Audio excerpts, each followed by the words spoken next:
구글은 세계 여러 정보보다 독감의 정보 예측을 빨리 한다고 합니다. 그 이유는 무엇일까요? 사용자의 검색어 분석을 통해서 알고리즘 기반으로 정형화를 합니다. 사람들이 몸이 좋지 않으면 감기, 열 등을 검색하기 때문에 검색하는 패턴을 보고 수치가 빠르게 올라가면 독감이 2, 3주 내 발생할 수도 있다고 분석합니다. 이러한 데이터를 표로 이루어진 내용으로도 표현할 수 있지만 그래프를 통해 보다 효과적으로 사용자에게 전달할 수 있습니다. 분석한 자료를 효과적으로 전달하는 방법에는 무엇이 있을지 함께 알아보겠습니다.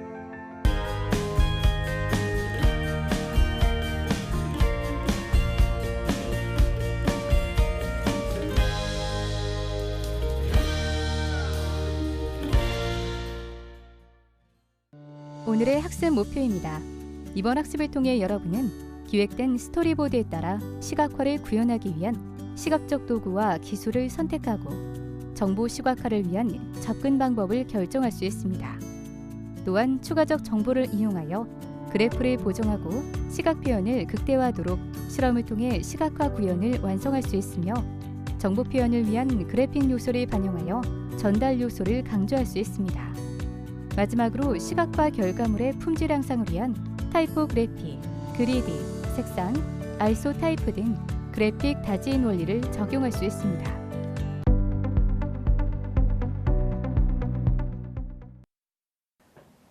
안녕하십니까. 오늘 빅데이터 시각화 그리고 시각화 표현하기에 대해서 설명드릴 김유석입니다.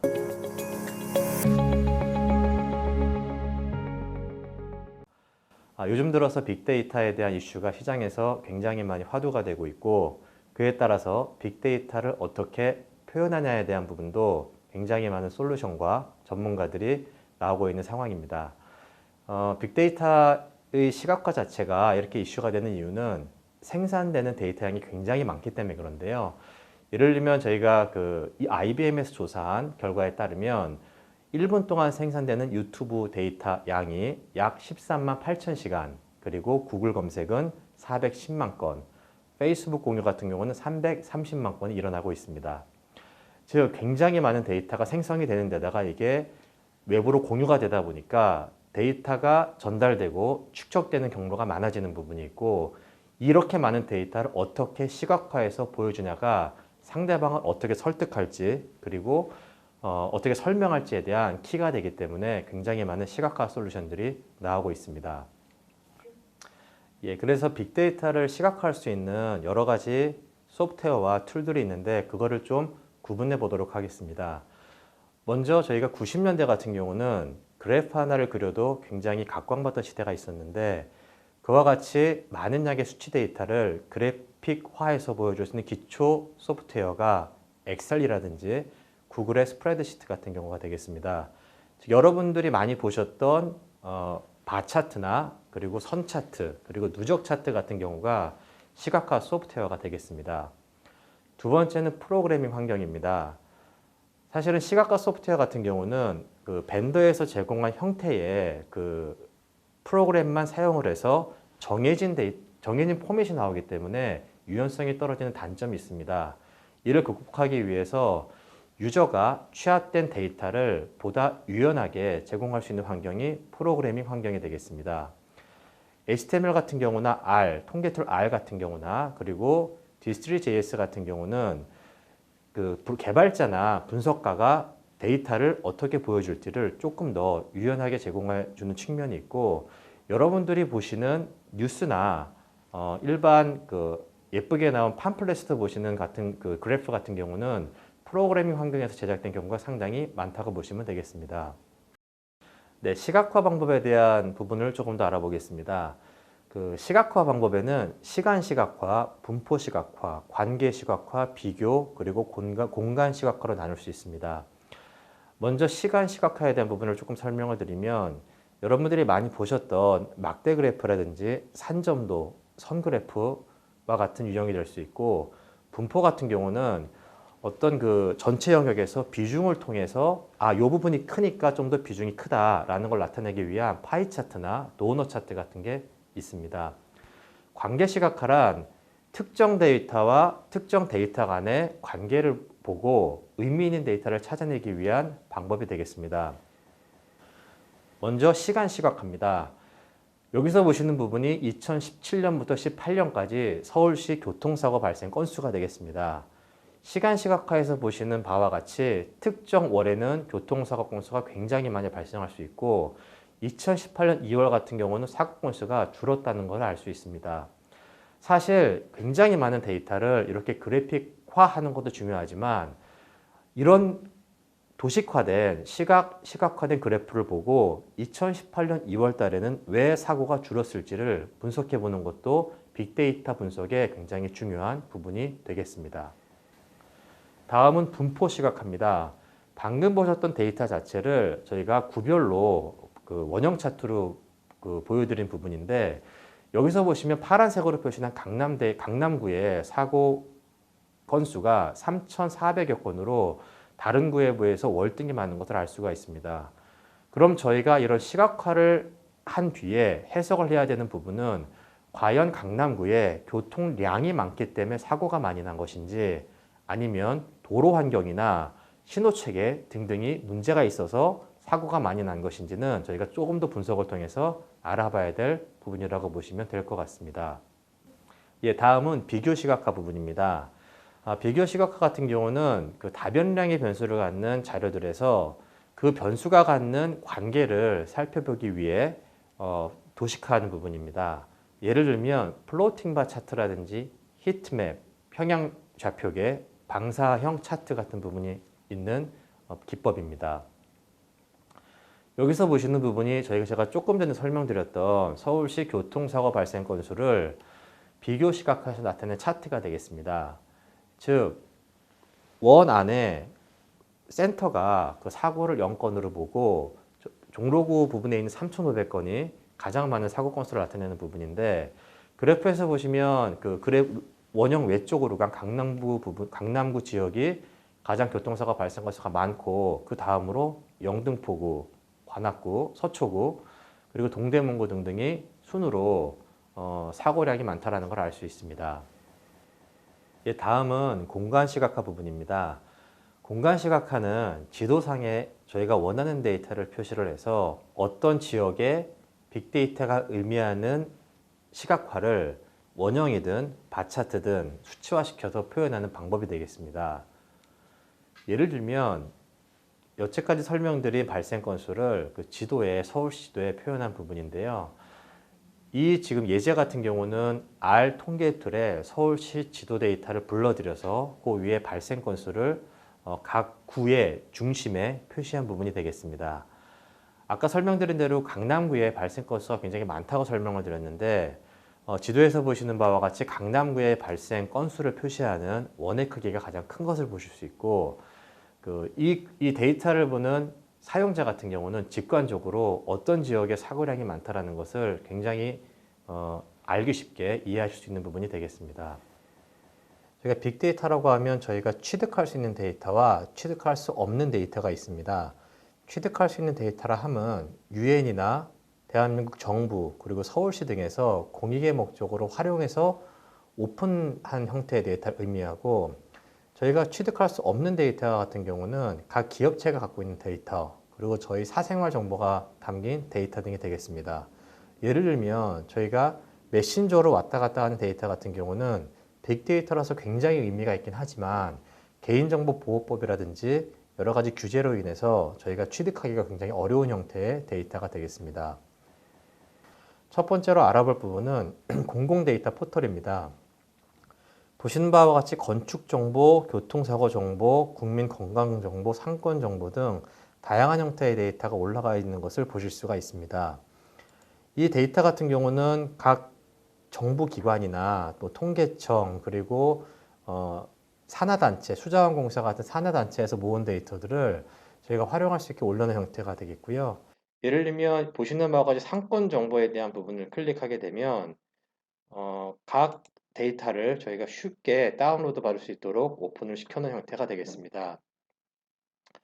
즉 보시는 바와 같이 상가업소 정보 그리고 뭐 상가없 정보를 그 연도별로 한다라든지 그리고 폐업 현황, 개업 현황 등등을 보실 수 있고 요 전체를 클릭하시고 선택적인 다운로드를 누르시게 되면 해당 데이터를 다운로드 받아서 여러분들이 활용하실 수 있는 형태로 개인 PC로 다운로드가 되겠습니다.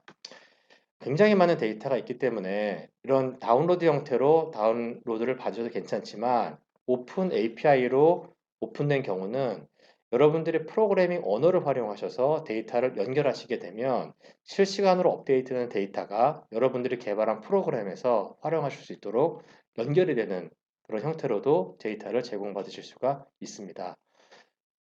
예를 들면 그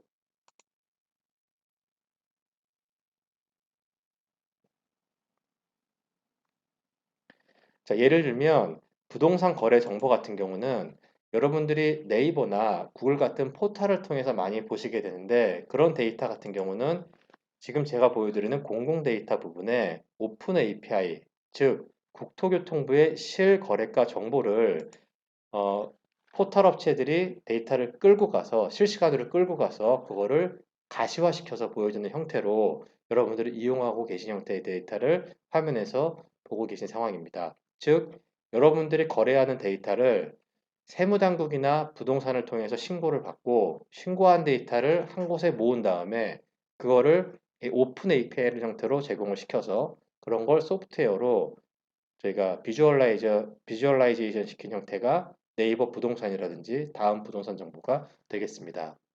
예, 다음은 저희가 실제로 실습하고 있는 교통사고 데이터를 서울 열린 데이터 광장에서 얻어보도록 하겠습니다. 자, 보시는 화면에서 교통사고라는 검색어를 입력을 하게 되면 서울시에서 일어났던 과거의 교통 데이터 사고 현황, 어린이 교통사고 현황 통계, 노인 교통사고 현황 통계 등 다양한 형태의 데이터를 얻으실 수가 있습니다.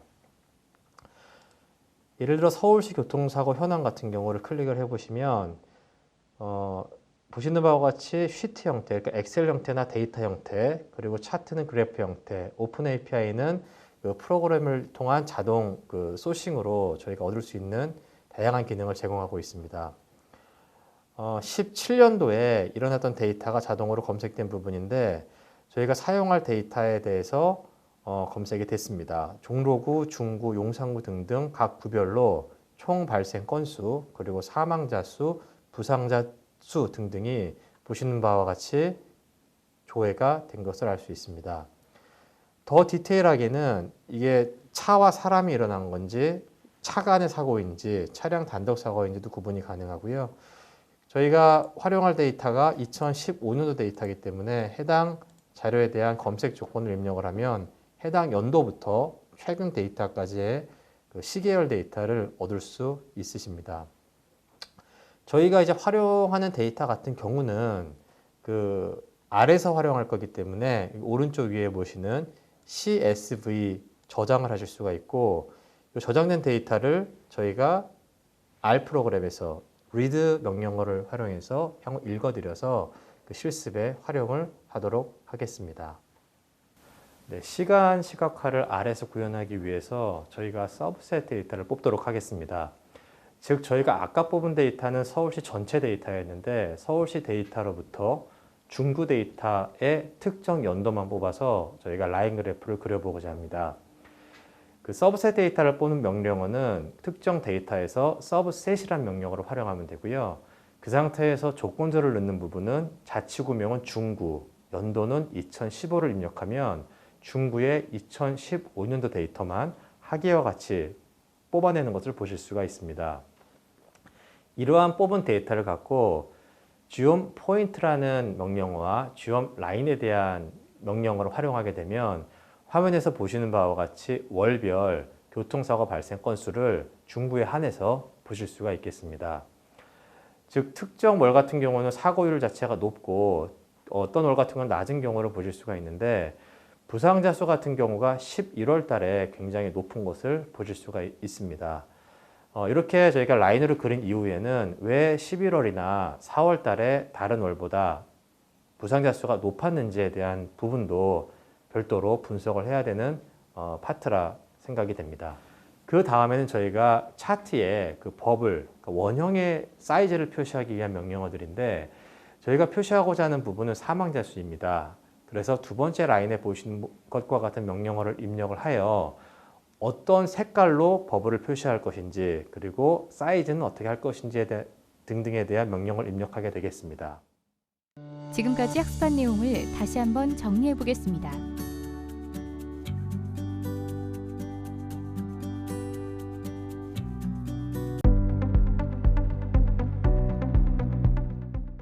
예, 다음은 분석 정보 시각 표현하기입니다.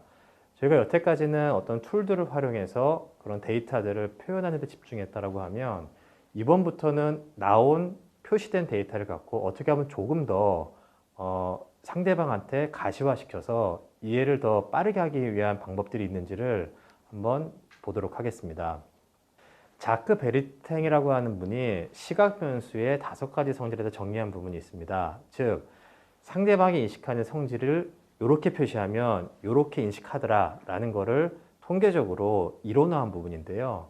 선택성 같은 경우는 어떤 그 표시 형태가 다르면 요거는 특별한 의미가 있다 라고 인식하는 성질을 의미합니다. 즉 원들이 많은 상태에서 삼각형이 하나 있다라고 하면 그 삼각형이 표시하는 부분은 상당히 뭔가 의미하는 바가 다르겠구나 라는 거를 인지하는 부분이고요. 관련성 같은 경우는 그 동일하다는 사실을 뭔가 인식할 수 있는 환경이면 이런 유사한 부분도 이 그룹에 속하겠구나 라고 하고 인식하는 형태가 되겠습니다. 즉 작은 원, 큰 원 여러 가지 원들이 있는데 새로운 원이 발생을 하면 이 원은 세모 그룹이 아니라 원 그룹에 들어갈 관련성이 있겠구나 라고 표시하는 성질을 관련성에 대한 시각 변수 성질이라고 말을 합니다. 정량성 같은 경우는 색깔이나 여러 가지 그 채도 등등에 대한 표시 형태를 다르게 해서 짙은 색은 좀 더 강조되는 의미, 양이 큰 의미 등등으로 표시하는 성질을 의미하는 부분이고요. 그래프를 나타낼 때 모든 막대를 연하게 표시하고 특정 막대를 강한 조금 더 선명한 색깔로 표시하게 될 경우에는 이게 정량성이 있다라고 인지하도록 만드는 성질이 되겠습니다. 순서성은 어떤 시각적인 효과를 이용해서 이게 순서상에 뭔가 의미가 있는 부분이 있다라고 하면 그게 순서성이 있다라고 좀 의미가 되는 부분인데 예를 들면 보통 사람들이 볼 때 좌보다는 우에 놓인 그 연도 자체가 최근 연도다라고 인식하는 부분이고 그렇기 때문에 저희가 통상적으로 그래프를 그릴 때도 X축에 0점 같은 경우는 예전 연도를 그리고 오른쪽 끝으로 갈수록 최근 연도를 넣는 부분이 그 시각 변수상의 순서성에 대한 인식이라고 보시면 될 것 같습니다. 지금 보시는 그래프가 2017년도 서울시 교통사고 발생 건수인데 아래 보시는 범례를 모두 넣다 보니까 사실은 저 위에 원 그래프가 의미하는 바가 무엇인지를 상당히 알기 힘들게 만드는 요인으로 작용을 한 부분입니다.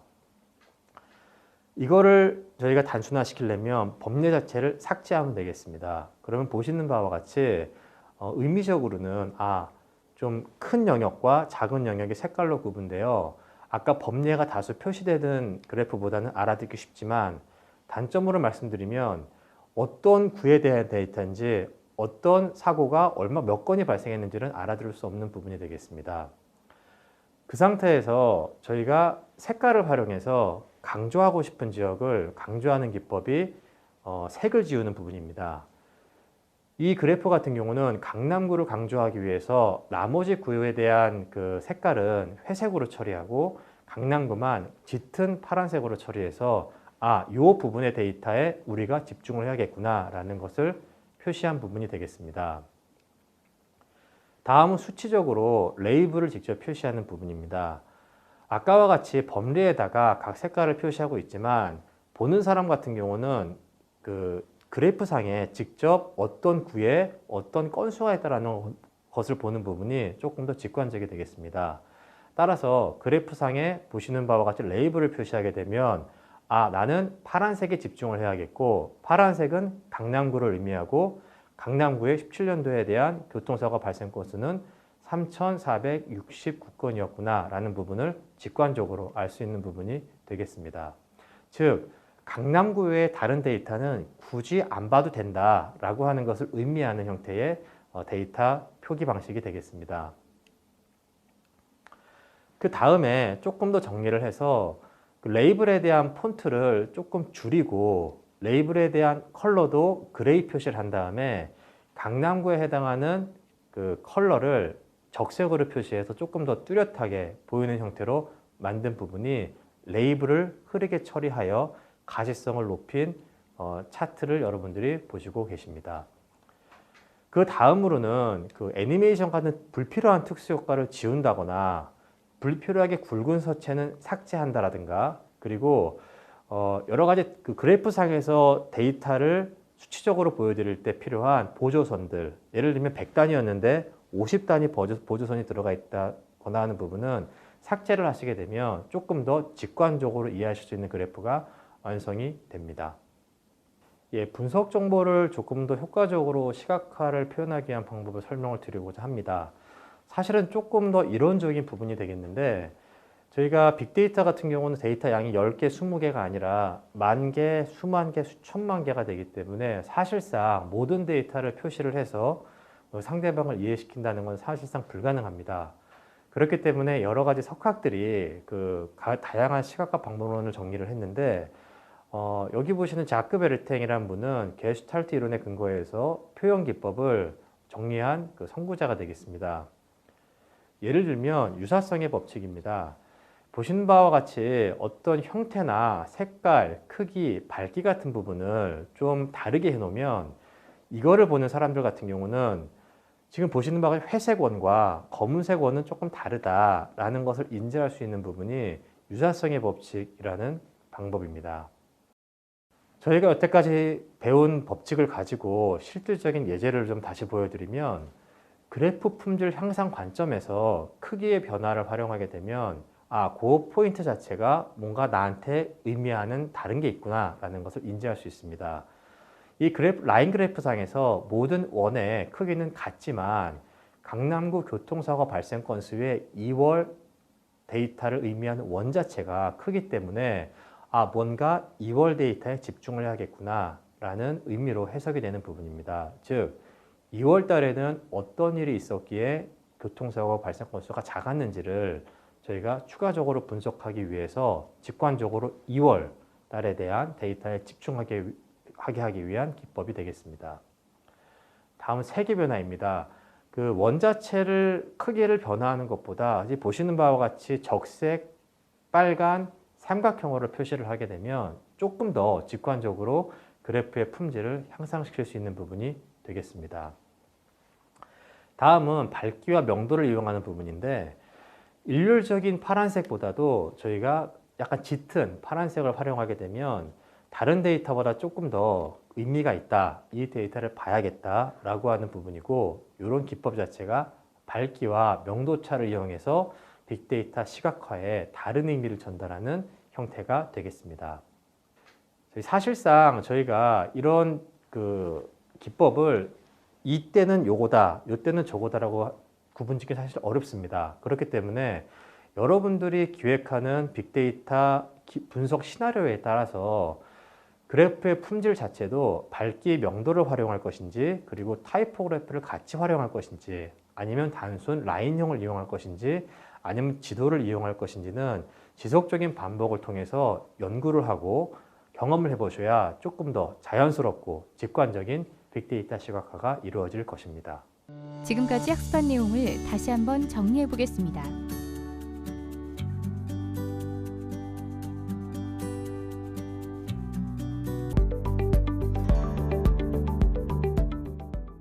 인터랙션 기능이라고 하면 화면에서 보시는 바와 같이 어떤 소스부터 실활용처 등등에 대한 데이터를 보다 가시화시켜서 표현시켜 놓은 화면이 되겠습니다.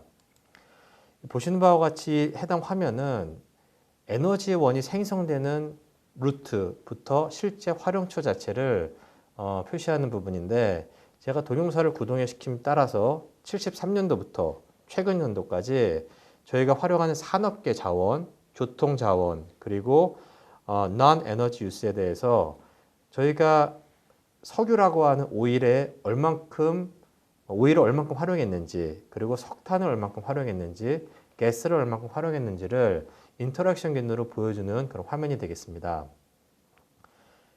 1973년도에는 보시는 바와 같이 그 각 바 자체가 굉장히 얇은데 이거는 사용량 자체가 많지 않았다는 것을 의미하는 부분이고요.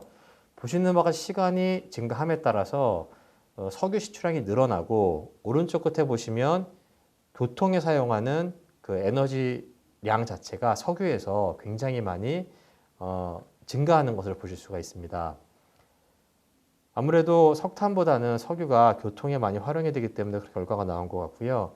반대로 석탄 같은 경우는 지속적으로 산업계에서 많이 활용하고 있는 부분이 되겠습니다. 그리고 다시 한번 구동을 시켜보면 파워스테이션이라고 하는 부분이 굉장히 비중이 작다가 시간이 지날수록 늘어나는 그 부분을 보실 수 있는데, 이 부분을 저희가 굳이 해석을 해보면 원료에 대한 부분을 갖다가 어떤 그 발전소 같은 데서 효율이 높아짐에 따라서 산업계나 다른 것으로 공급하는 에너지 자체가 늘어났다, 이렇게 보시면 될 것 같습니다. 일례로 IEA에 대한 그 AS 제공하는 생키 다이어그램을 보여드렸는데, 사실 이런 인터랙션 기능이 제공하는 부분이 굉장히 많기 때문에 많이 제가 보시면 좋을 것 같고, 추가적으로 빅데이터를 나중에 그 제3자한테 제공함에 있어서 어떻게 제공하면 시각적으로 우수할지에 대해서도 지속적으로 고민하시면 좋겠습니다. 자, 그럼 정리를 해볼까요? 첫째, 분석 정보 시각화하기에는 시간 시각화, 분포 시각화, 관계 시각화, 비교 시각화, 마지막으로 공간 기각화가 있습니다. 둘째, 분석 정보 시각 표현하는 방법에는 타이포그래피, 색상, 그리드, 아이소 타입을 고려하여 그래프의 품질을 향상시킵니다.